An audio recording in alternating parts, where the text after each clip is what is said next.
शांता कुमार ने लिया कांग्रेस सरकार को आड़े हाथ, कहा केंद्र की नीतियों को लागू करने में ढिलाई। जोगिंदरनगर की रेलवे लाइन कांग्रेस की वजह से नहीं बढ़ी आगे। कुल्लू में पुलिस ने एक साल में किए 84,000 वाहनों के चालान। ट्रैफिक नियम तोड़ने वालों से वसूला 1 करोड़ का राजस्व। 2017 में अब तक एकत्रित किया 22 लाख रुपए। सराज में आरोप प्रत्यारोप का दौर जारी। जयराम ठाकुर ने कांग्रेस नेता पर जड़ा आरोप, कहा झोला उठाकर राजनीति करने वाले खुद को कहते हैं राजनेता। और बिलासपुर के Bahadurpur public senior secondary school की 2 छात्राओं ने +2 आर्ट की मेरिट टॉप 10 सूची में किया नाम दर्ज। अपने माता पिता का गौरव बढ़ाया। नमस्कार, स्वागत है आपका HB24/7 में। मैं हूं आपके साथ परी शर्मा। जब से केंद्र की सत्ता में मोदी सरकार आई है, तब से लेकर आज तक चहुमुखी विकास हुआ है। इतना ही नहीं, आज महंगी दवाइयों पर भी जो रोक लगी है, यह फैसला भी केंद्र का सराहनीय है, क्योंकि महंगी दवाई की वजह से गरीब आदमी पिसता जा रहा था। यह बात हम नहीं कह रहे, बल्कि यह बात मंडी में पत्रकारों से मुखातिब होते हुए शांता कुमार ने कही। नरेंद्र मोदी जी ने चुने जाने के बाद एक वाक्य कहा था, हमारी सरकार देश के गरीबों को समर्पित है। मल्टीनेशनल का मुझे पता लगा कि अमेरिका की मल्टीनेशनल कंपनी ने वहां के राष्ट्रपति द्वारा भी भारत सरकार को कहलवाया कि ये निर्णय नहीं होना चाहिए। ऐसे निर्णयों में राजनीति भी बीच में आती है। लेकिन नरेंद्र मोदी जी पर हमारी सब किसी का दबाव नहीं है। ये इतना बड़ा फैसला है, एक नया पैसा सरकार का खर्च नहीं होगा और करोड़ों गरीबों को करोड़ों रुपए की सस्ती दवाई मिलेगी। शांता कुमार मंडी में पत्रकार वार्ता के दौरान जहां मोदी सरकार की नीतियों का गुणगान करते नजर आए, वहीं उन्होंने जोगिंदरनगर रेलवे लाइन को लेकर भी कांग्रेस को आड़े हाथों लिया। शांता ने कहा कि 1962 में चीन और भारत के बीच युद्ध हुआ था, लेकिन उसके बाद चीन ने जहां तरक्की की, कई रेलवे लाइनें बिछाई, वहीं जोगिंदरनगर रेलवे लाइन 1 मीटर भी आगे नहीं बढ़ी। देखिए, 62 में चीन का आक्रमण हुआ और हिमाचल प्रदेश में उस आक्रमण में सबसे ज्यादा शहीद हुए थे 62 में। और 62 के बाद हिमालय के उस पार चीन की रेलवे लाइन आ गई, चीन के हवाई अड्डे बन गए, चीन की छावनियां बन गई और हमारी रेलवे लाइन जोगिंदरनगर से 1 इंच आगे हुई। हम चलाते रहे, कहते रहे, कई कोई करते रहे। 50 साल के बाद पिछले साल के बने हम सबके प्रयत्नों से ये योजना को व्यवहारिक रूप में लिखा गया। सर्वे चल रहा है, 2 सर्वे हो गए, कुल 8 या 9 सर्वे होते हैं। तो ये पठानकोट, मंडी, मनाली, लेह लद्दाख रेलवे लाइन ये डिफेंस की दृष्टि से भी बहुत महत्वपूर्ण होगी। लेकिन ये रेलवे लाइन बन जाने के बाद हिमाचल विश्व के पर्यटन के मानचित्र पर आ गया। शांता कुमार ने वार्ता के दौरान प्रदेश सरकार पर भी कई सवाल उठाए। उन्होंने कहा कि आज हिमाचल प्रदेश में विकास कार्य ठप पड़े हुए हैं और राज्य विकास कार्य में पिछड़ रही है। इतना ही नहीं, उन्होंने यहाँ तक कह दिया कि केंद्र की नीतियाँ प्रदेश सरकार लागू करने में ढिलाई बरत रही है। दिल्ली की योजनाओं का हिमाचल प्रदेश में पूरा उपयोग इसलिए नहीं हो रहा क्योंकि यहाँ सरकार उनको क्रियान्वित करने में बहुत ढिलाई बरत रही है। तो जो ही यहाँ पर भाजपा की सरकार बनेगी तो दिल्ली की योजनाओं को 100% तरीके से यहाँ लागू करना भी आसान हो जाएगा। जिला कुल्लू में ट्रैफिक नियमों की धज्जियां उड़ाने वाले बेपरवाह चालकों पर पुलिस का खूब डंडा चल रहा है। ट्रैफिक नियमों को तोड़ने वाले पर शिकंजा कसने के लिए पुलिस इनके चालान तक काट रही है।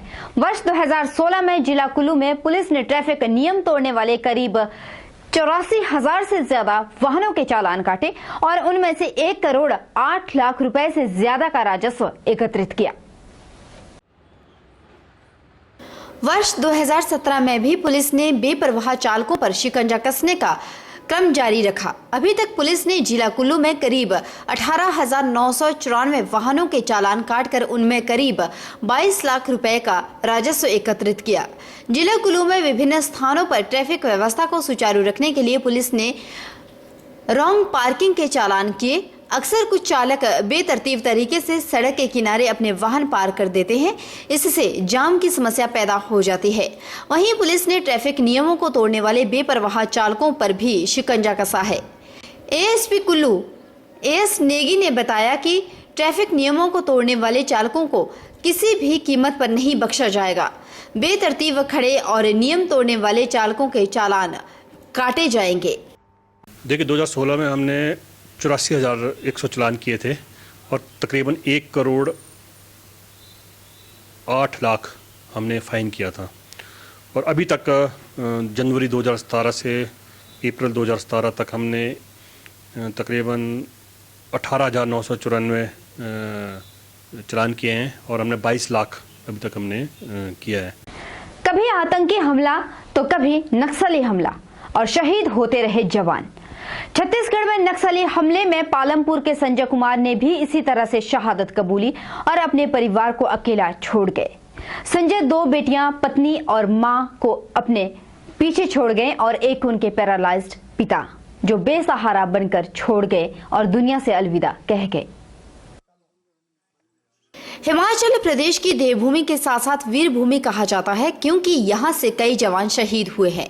भले ही मेजर सोमनाथ, शहीद कैप्टन विक्रम बत्रा, शहीद कैप्टन सौरभ कालिया यह जाने माने नाम हैं जिन्होंने भारत मां की रक्षा करते हुए अपने प्राणों की आहुति दी थी। जिला कांगड़ा के चचिया गांव के पालमपुर संजय कुमार सुकमा में नक्सली हमले में शहीद हुए। पूरे क्षेत्र में माहौल हुआ गमगीन। शाम तक पार्थिव शरीर के घर पहुंचने की उम्मीद थी। अपने पीछे वह माँ बाप, पत्नी और 2 बेटियों को छोड़ गए। उनकी उम्र 46 वर्ष थी। वहीं 46 साल के संजय की बेटियों के रो रो कर बुरा हाल है। और एक सवाल हिंदुस्तान से पूछ रही है कि आखिर पिता ने शहादत तो दे दी है, लेकिन देश उनके लिए क्या कर रहा है। संजय कुमार 46 वर्षीय 1990 में सीआरपीएफ में भर्ती हुए थे और वर्ष 2000 में उनकी शादी अंकिता के साथ हुई थी। उनकी 2 बेटियां हैं और छोटी बेटी कशिश 7वीं की छात्रा है तो बड़ी बेटी अमीशा 12वीं की छात्रा है। वहीं बूढ़े माँ बाप का अपने बेटे की शहादत के बारे में सुनकर रो रो कर बुरा हाल है। उनकी पत्नी के आंसू रुक रहे और उनके भाई रोते रोते हिंदुस्तान की सरकार को कटघरे में खड़ा कर रहे हैं और पूछ रहे हैं कि अब वक्त आ गया है कि सरकार इस समस्या के बारे में सोचे। और यह भी सवाल पूछ रहे हैं कि आखिर कब तक इस तरह से भाइयों को और बहनों को अपने भाइयों की जान गंवानी पड़ेगी। बहुत बड़ा बलिदान दिया, बड़ा बलिदान दिया उसने देश की खातिर। उसने बड़ा बलिदान दे रखा है।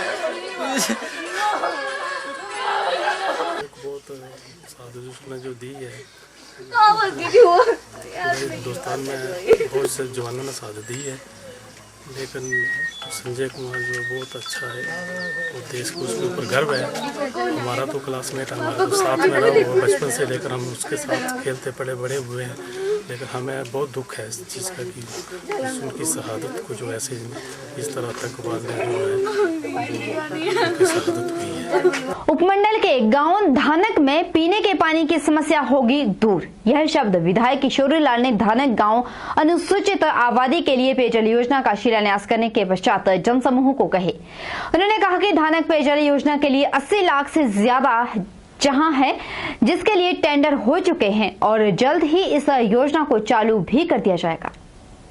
धानक सड़क के नवीनीकरण के लिए 2 करोड़ रुपए खर्च किए जा रहे हैं, जिसका कार्य 1 सप्ताह के भीतर शुरू कर दिया जाएगा।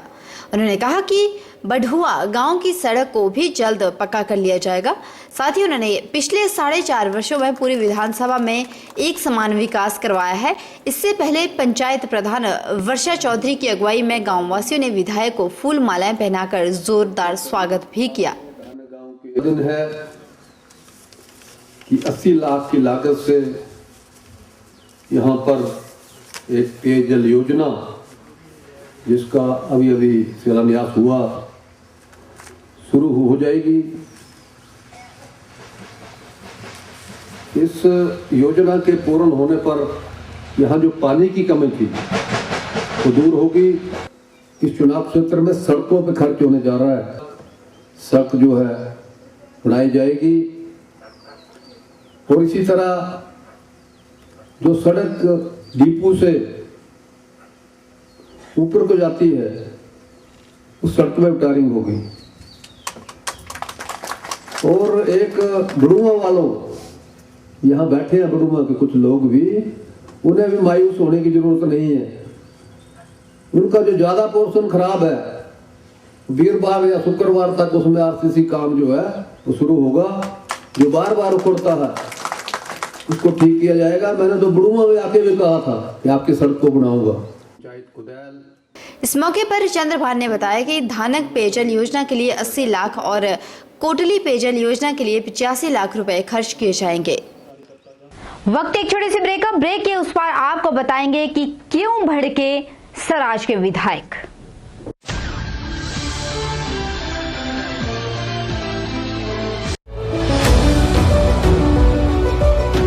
Welcome to Abhilashi Group of Institutions and Abhilashi University, the most vibrant educational group of Himachal Pradesh.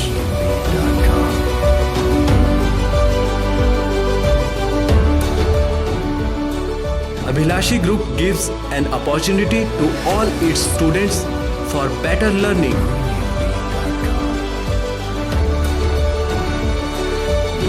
Well-developed infrastructure with all facilities. Beautiful campus, vast library, spacious and modern classrooms, high-tech computer labs, well-equipped workshop. Students are enrolled from across the country. Students selected for SDO, junior engineer, pharmacists, drug inspectors in government sector and many in private companies at attractive salary package.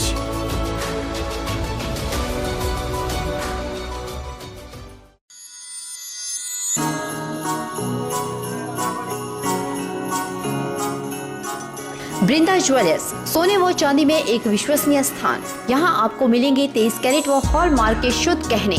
Brinda jewellers में आप सोने व चांदी के उच्च गुणवत्ता के आभूषण एक से बढ़कर एक डिजाइन में खरीद सकते हैं, वो भी उचित रेंज में। हमारे यहाँ ग्राहकों का विशेष ख्याल रखा जाता है। बृंदा ज्वेलर्स शोरूम में आपको मिलेंगे फैंसी सेट, कानों के झुमके, बालियां, अंगूठियां, नग, चूड़ियां इत्यादि, वो भी अलग ही अंदाज में। हमारे यहाँ लैब से टेस्टेड ग्रहों से जुड़ी राशि के नग भी उपलब्ध है। बृंदा ज्वेलर्स में आपको विवाह, शादी व त्योहारों पर भी विशेष छूट दी जाती है। तो देर मत कीजिए, आज ही पहुँचे बृंदा ज्वेलर्स, सोने व चांदी में एक विश्वसनीय स्थान। संपर्क 2/11 लाल भवन बिल्डिंग, सिरी बाजार, मंडी, हिमाचल प्रदेश। बृंदा ज्वेलर्स की मंडी में महज एक ही शाखा है, बाकी कोई भी शाखा नहीं है। सराज क्षेत्र में वर्तमान सरकार की नाकामियों पर खरी खोटी सुनाते हुए ठाकुर जयराम ने कहा कि सराज के कांग्रेस लोग अनाप शनाप बयानबाजी करने से बाज नहीं आ रहे। उन्होंने कांग्रेस नेताओं पर चुटकी लेते हुए कहा कि सराज के कांग्रेस नेता सराज के विधायक पर उंगली उठाने से पहले जरा ये जरूर सोच ले कि सराज की जनता ने उन्हें पिछले 20 सालों से क्यों सत्ता से बाहर का रास्ता दिखाया। उन्होंने यहाँ तक कह दिया कि ठाकुर जयराम की कटाक्ष के बजाय अपने आप को सुधारने का कार्य करें तो बेहतर होगा। जिनको इस विधानसभा क्षेत्र से 20 वर्षों से बाहर किया हुआ कोई तो बचा नहीं, वो अपनी वजह में जाएं। अगर सुधार कर सके तो उसमें सुधार करना चाहिए उनको। और जो वर्तमान परिस्थिति है आपको उतारो, उसके बारे में मुझे कहने की आवश्यकता नहीं। अब चुनाव बहुत नजदीक आ रहे हैं, और नजदीक नहीं, अब तो महीनों के हिसाब से भी नहीं गिन सकते। अब तो अगर हम कहें तो दिनों के हिसाब की गिनती रहे। सरकार पिछली बार बनी, सरकार बनने के बाद मैंने कहा कि चलो सरकार बनने नहीं बनी है, सरकार में इनको काम करने का मौका देना चाहिए। और जैसे हमारे साथी कह रहे थे कि इस विधानसभा क्षेत्र में मेरी सेवा के लिए एक नहीं 2 लोगों को काम दिया जाता है, हर बार ही दिया जाता है। पिछली बार जब थे तब भी 2 थे, अब की बार फिर से 2 है। मैंने खुले मन से उस वक्त कहा कि हिमाचल में सरकार बनी है कांग्रेस पार्टी की, एक विधायक होने के नाते, एक चुने हुए प्रतिनिधि होने के नाते, जहां मुझे विकास के लिए सरकार सहयोग मांगेगी, मुझसे मांगेगी, मैं वहां पर खड़ा रहूंगा। 4 वर्षों से मैं देख रहा हूं कि एक कांग्रेस का नेता, छूट भैया नेता से लेकर के जितने भी इनके बड़े नेता, मुझे तो उनके बारे में जो है वो कहना उचित नहीं लगता है, उनका जिक्र करना उचित नहीं लगता। जहां छोटा मंच मिले चाहे बड़ा मंच मिले, लेकिन एक शब्द मतलब एक शब्द से जो है वो शुरू करते हैं। और क्या होता है, शब्द क्या होता है, जो जयराम ठाकुर को जितनी गाली दे सकता है वो कार्यक्रम चलता है। जयराम ठाकुर यही नहीं रुके। जयराम ठाकुर ने यह भी कहा कि झोला उठाकर राजनीति करना उनका काम नहीं है, बल्कि सराज क्षेत्र के कांग्रेसी लोग किसी का झोला उठाकर राजनीति करते आए हैं। उन्होंने कहा कि कांग्रेसी उम्मीदवार ने 2 बार चुनाव लड़ा है, लेकिन दोनों ही बार अपनी जमानत नहीं बचा पाए। उन्होंने यह भी कहा कि कुछ चिटभैये कांग्रेसी नेता से लेकर बड़े तक सार्वजनिक मंचों से उन्हें गालियां देने का ही कार्य करते हैं। धूल मिट्टी में लड़ करके, सर्दी में गर्मी में पार्टी का झोला उठा करके जो आप लोगों ने काम किया, उस तरह से हमने भी काम। मैं किसी का झोला उठा करके राजनीति में यहां नहीं पहुंचा जहां मैं पहुंचा, ये अंतर है। और जो दूसरी पार्टी के जो नेता अपने आप को मानते हैं, वो झोला उठा करके कभी राजा साहब का, कभी रानी साहब का, कभी टीका साहब का झोला उठा करके, इससे ज्यादा दूसरी कोई क्वालिफिकेशन उनके पास, कोई योग्यता नहीं। चुनाव लड़े, 1 बार नहीं 2 बार लड़े, ऐसा नकारा, ऐसा हराया लोगों ने। हारे हुए नकारे हुए लोग जो 2 बार जमानत जब्त करके, मैंने नहीं जमानत जब्त की, वो जमानत जब्त करने वाले लोग आप थे, वो आज बातें कह रहे हैं जो हमारे बारे में जो जिस तरह के भाषण देते हैं कि जयराम ठाकुर यहां का रहने वाला नहीं है, जयराम ठाकुर उग्रवादी है बोलते हैं जम्मू कश्मीर का। ये भाषण डीसी के ऑफिस के बाहर उनकी उपस्थिति में उनके ही नेताओं ने दिया, रिकॉर्डेड है। मैं अगर मैं चाहूं तो मामला दर्ज करूं, और उस मामले के दर्ज करते ही उनके खिलाफ कानूनी कार्रवाई हो सकती है। जिस वक्त जयराम ठाकुर वहां पर लोगों को संबोधित कर रहे थे और कांग्रेसी नेता पर अपनी भड़ास निकाल रहे थे, उस वक्त HP 24x7 चैनल का रिपोर्टर हरीश भी वहां पर मौजूद था। तो हरीश ने जब अपने कैमरे में रिकॉर्ड किया तो उन्होंने देखा कि प्रदेश के राजनीतिक हालातों व नेतृत्व पर चर्चा करने के लिए दिल्ली में हुई कोर ग्रुप की बैठक में आपके द्वारा चुने गए नुमाइंदों का शामिल होना इस बात का संकेत है कि सराज क्षेत्र को अगली विधानसभा में सम्मानजनक स्थान प्राप्त करने का अवसर मिलने वाला है। यह बात उस वक्त रिकॉर्ड हुई जब जयराम ठाकुर लोगों को संबोधित कर रहे थे। इस विधानसभा क्षेत्र का हमारा कार्यकर्ता लड़ाई लड़ रहा है कि हिमाचल प्रदेश के नक्शे पर जो हमारा सराज विधानसभा क्षेत्र में जो है, हमारा सराज विधानसभा क्षेत्र का एक स्थान सम्मानजनक स्थिति में होना चाहिए, वो सम्मानजनक स्थिति में कोई कमी नहीं आनी चाहिए, उसके लिए लड़ाई लड़ रहा है। 88 विधानसभा क्षेत्र में ये सभी विधानसभा क्षेत्रों को ये अवसर नहीं मिलता है। और इस प्रकार का जिक्र, जिस प्रकार का जिक्र हमारे विधानसभा क्षेत्र का होता है, आपके नेतृत्व का होता है, इस प्रकार का जिक्र सभी विधानसभा क्षेत्र के नेताओं का नहीं। इसलिए मैं कह रहा हूं कि यह चुनाव अलग तरह का चुनाव है, जिसको समझने की आवश्यकता है कि हिमाचल में सरकार भारतीय जनता पार्टी की जो बढ़ने वाली है, आपका स्थान जो है, जो पीछे जो स्थान था उससे कम नहीं, उससे बेहतर स्थान होगा, उससे मजबूत स्थान होगा, अलग। वक्त एक छोटे से ब्रेक है, उस पर आपको बताएंगे कि बिलासपुर की कौन सी छात्रा ने कौन सा स्थान किया मेरिट में हासिल।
एस लाइटवेट ब्लॉक्स, बदलिए अपनी सोच और चलिए दुनिया के साथ। दुनिया भर में कामयाबी के बाद अब मंडी में हाईटेक बिल्डिंग सॉल्यूशन लेकर आए हैं एस लाइटवेट ब्लॉक्स, जो करवाएं समय के साथ साथ लेबर और पैसे की बचत। इसमें नहीं होती है रेत और सीमेंट मिलाने की जरूरत और ईंटों की तुलना में भी बिल्कुल सस्ता।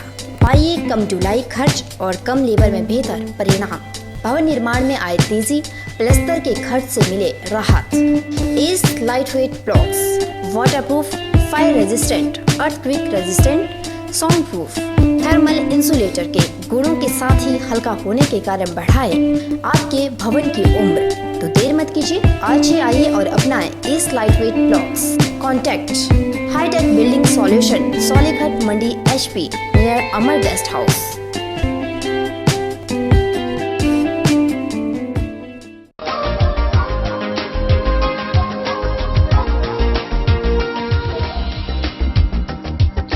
शादी ब्याह का सीजन हो या फिर कोई तीज त्योहार, मोती बाजार स्थित रतन सिंह सर्राफ एंड सन्स में हमेशा ही आभूषणों की चाहवान कुछ नया खरीदने की चाह में पहुंचते हैं। नए नए वैरायटी व नए स्टाइल के गहने एक से एक बढ़कर अनूठे डिजाइनों में आपको यहाँ मिल जाएंगे। 20 सालों से यहाँ आ रहे हैं और यहाँ पे हर टाइप की हर वैरायटी मिलती है, डिफरेंट टाइप के डिजाइन है, ऑन टाइम मिलता है और डीलिंग बहुत अच्छी है लोगों की। शादी का सीजन शुरू होते ही रतन सिंह सर्राफ एंड सन्स में ग्राहकों की तादाद देखते ही बन रही है। यह एक ऐसा ज्वेलरी शोरूम है जो मंडी में सालों से भरोसे और नए नए डिजाइन के लिए जाना जाता है।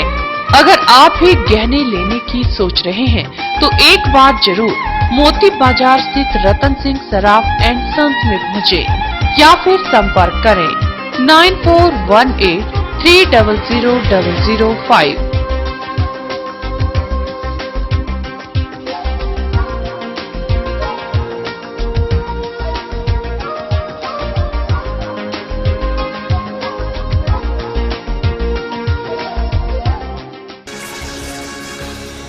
जिला बिलासपुर के Bahadurpur public senior secondary school की 2 छात्राओं ने +2 आर्ट की मेरिट टॉप 10 सूची में नाम दर्ज करवाकर अपने विद्यालय और क्षेत्र का नाम रोशन किया है। विद्यालय के मेधावी छात्र शैलजा कुमारी ठाकुर ने पूरे हिमाचल प्रदेश में 5वां स्थान प्राप्त किया और इसी विद्यालय की आकृति ने 9वां स्थान हासिल किया। विद्यालय और अपने माता पिता का नाम भी बढ़ाया है। दोनों ही छात्राएं आगे भविष्य में IPS ऑफिसर बनना चाहती हैं और सेवा करना चाहती है। विद्यालय के प्रिंसिपल, स्टाफ और छात्राओं के और माता पिता ने मिठाइयां बांटकर एक दूसरे के साथ खुशी को साझा किया। इसका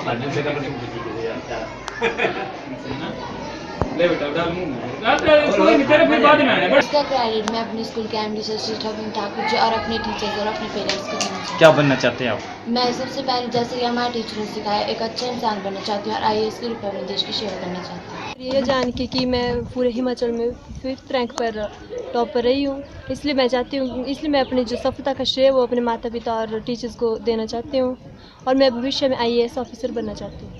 छोटी काशी में 27 अप्रैल को पडल मैदान, मंडी व पॉलिटेक्निक का मैदान, सुंदरनगर के खेल मैदान में फुटबॉल लीग 2017 के लिए ट्रायल आयोजित किया जाएगा। ट्रायल में 16 वर्ष व उससे अधिक उम्र के खिलाड़ी भाग ले सकते हैं।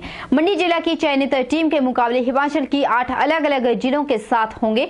वहीं मंडी टीम के मालिक हेमराज पठानिया ने जानकारी देते हुए कहा कि अगर मंडी मास्टर की टीम विजेता रही तो टीम को 1,25,000 नगद राशि से पुरस्कृत किया जाएगा। जो फुटबॉल के खिलाड़ी मंडी शहर में हैं उनसे मैं एक बात कहना चाहूँगा, जो भी खिलाड़ी दिव्य हिमाचल की फुटबॉल लीग में खेलना चाहते हैं वो 27 तारीख को सुबह 9 बजे पडल मैदान में आए। वहाँ पे उनके लिए एक ट्रायल रखा गया है। जिन खिलाड़ियों की उसमें सिलेक्शन होगी उनका एक कैंप लिया जाएगा। उसके बाद धर्मशाला में मई के अंतिम सप्ताह में टूर्नामेंट का आयोजन किया जाएगा। उसमें मैं चाहता हूँ कि उसमें ज़्यादा से ज़्यादा बच्चे जो मंडी जिला के हैं फुटबॉल के खिलाड़ी हैं वो आगे आएँ और उसमें अपना ट्रायल में भागीदारी दें। बहरहाल बुलेटिन में इतना ही। परी शर्मा को दीजिए इजाजत। आप बने हमारे साथ और देखते रहिए HP 24/7।